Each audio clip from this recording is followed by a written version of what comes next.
Hello, it's Sarah. I thought I'd do a video blog this month following on from my Focus for the Month email on forgiveness. And I want to draw from the key Buddhist teachings which really help and support a lot of my ideas on forgiveness. And obviously, Buddha gave us these teachings 2,500 years ago, but I believe that they are still really pertinent today. So the first of the noble truths that Buddha gave us was the perhaps challenging statement that there is suffering. Or to perhaps translate the Pali word dukkha another way, there is stress. Young or old, regardless of our VIP status, we all experience suffering in our lives. It's a universal complaint, if you like.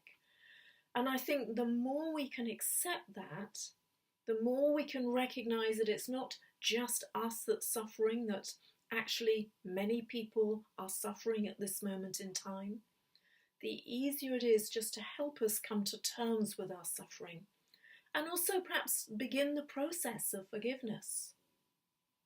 Our second noble truth is that there is a cause of suffering.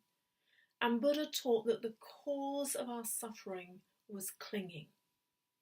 Clinging, holding on, craving, desiring, wanting, needing, positioning ourselves, trying, putting expectations on people. All of that comes under the general idea that clinging is the cause of our suffering.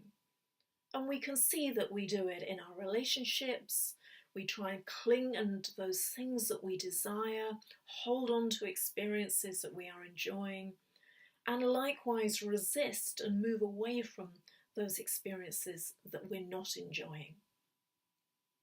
The third noble truth is that there is an end to suffering, and the end of suffering comes as we let go.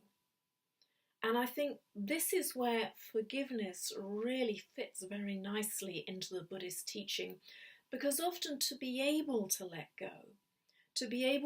go of those people that have wronged us, or those situations that we feel are challenging us, or those times when we feel that life is just against us, that's where forgiveness comes in.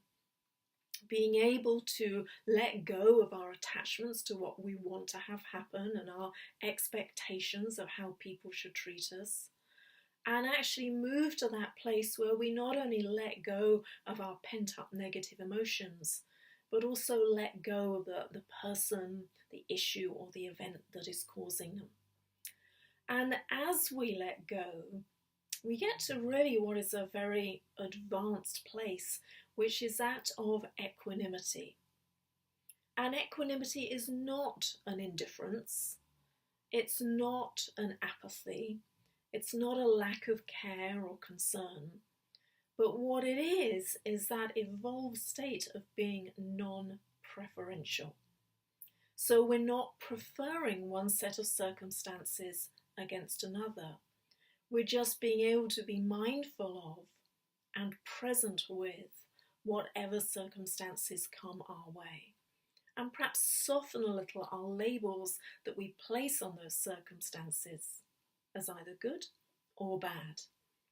And I realise that this is a really difficult place to get to. I'm certainly nowhere near that place, but I think forgiveness is the route that gradually takes us there. The fourth noble truth is what's called the Eightfold Path, which gives us 5 different paths for how we can live in our lives and live a very noble and honourable life with a sense of harmlessness towards all living beings, physical harmlessness as well as verbal and even thought harmlessness as well.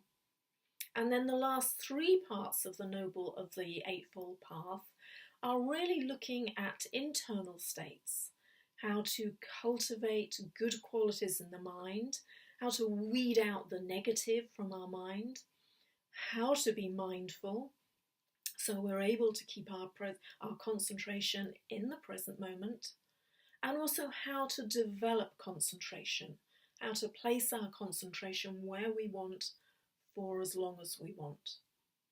So to me, embracing the ideas of the Eightfold Path and the Noble Truths really allow us to accept suffering, recognize that it's our desires and attachments that are invariably causing our suffering, and gradually, bit by bit, start to let them go so that we can reach that place of equanimity, live a more noble life with harmlessness at the center of it, and really embrace the qualities of mindfulness, concentration, and the cultivation of positive states in our mind.